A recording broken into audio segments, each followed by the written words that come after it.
Bismillahirrahmanirrahim. Assalamualaikum warahmatullahi wabarakatuh. Perkenalkan, nama saya Miftahul Jannah, NIM saya 240 20 13 1 dari kelas Perbankan Syariah 3E. Jadi di sini saya akan menyimpulkan beberapa materi dari mata kuliah Lembaga Keuangan Syariah.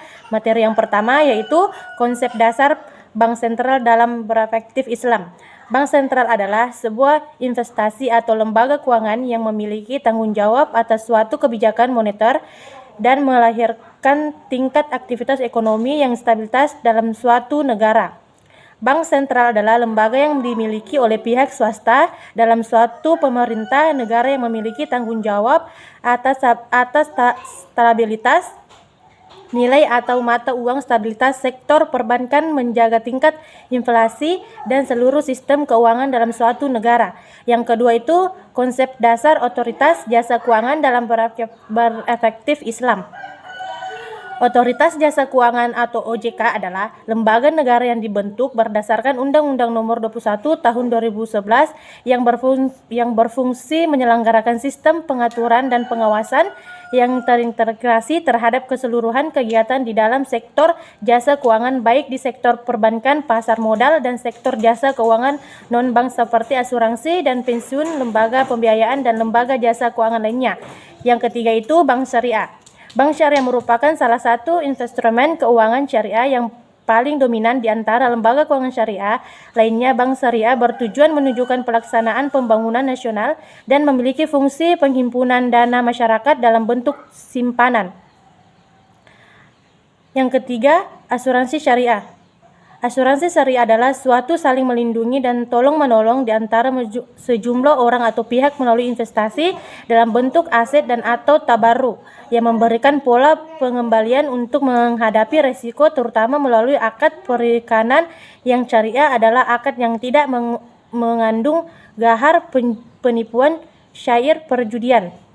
Yang keempat yaitu asuransi syariah. Asuransi syariah adalah usaha saling melindungi dan tolong-menolong di antara sejumlah orang atau pihak melalui investasi dalam bentuk aset dan atau tabarruk yang memberikan pola pengambilan untuk menghadapi risiko tertentu melalui akad perikatan. Yang syariah adalah akad yang tidak mengandung gahar, penipuan, syair, perjudian. Yang kelima yaitu lembaga pembiayaan syariah. Pembiayaan syariah menurut keperluannya dibagi menjadi beberapa macam, yaitu pembiayaan modal, kerja, dan pembiayaan investasi.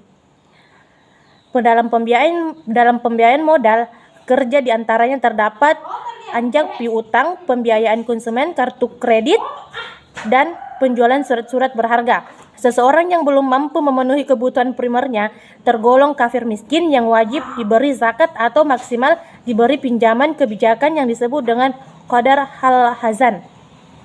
Yang keenam yaitu pegadaian syariah. Gadai syariah adalah suatu hak yang diperoleh seseorang yang mempunyai piutang atas suatu barang bergerak. Barang bergerak tersebut diserahkan kepada orang yang berpiutang oleh seorang yang mempunyai uang atau oleh orang lain atas nama orang yang mempunyai utang. Yang ketujuh yaitu dana pensiun syariah. Nah, dana pensiun syariah ini merupakan suatu lembaga yang mengelola program pensiun yang dimaksud untuk memberikan kesejahteraan kepada karyawan suatu perusahaan, terutama yang telah pensiun. Lembaga ini sangat baik untuk dijalankan supaya kesejahteraan kehidupan masyarakat dapat dijamin di hari tuanya. Yang kedelapan yaitu koperasi syariah.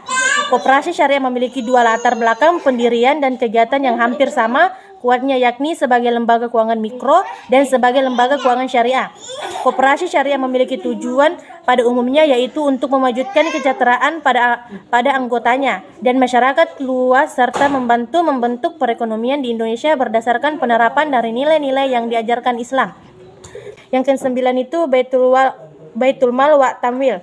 Baitul Mal wa Tamwil adalah lembaga keuangan mikro yang didirikan untuk pembiayaan dan membantu perkembangan usaha mikro masyarakat berdasarkan prinsip syariah dengan menjaring dana-dana tersebut kemudian didistribusikan kepada orang-orang yang berhak menerima sesuatu dengan yang telah diatur dalam Al-Quran.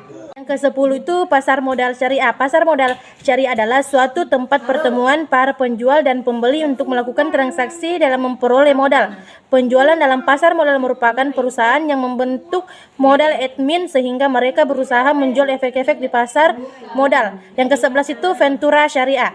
Modal Ventura Syariah yakni penanaman modal dilakukan oleh lembaga keuangan syariah untuk jangka waktu tertentu, dan setelah itu lembaga keuangan tersebut melakukan investasi atau penjualan bagian sahamnya kepada pemegang saham perusahaan. Yang ke-12 itu lembaga amil zakat dan wakaf. Zakat berasal dari bahasa Arab yang artinya mensucikan. Zakat adalah bentuk sedekah kepada umat Islam, sedangkan wakaf adalah menahan suatu benda sesuai hukum yang ada dan menggunakan manfaatnya untuk hal-hal kebaikan, bahkan harta yang sudah diwakafkan bisa ditarik kembali oleh si pembeli wakaf.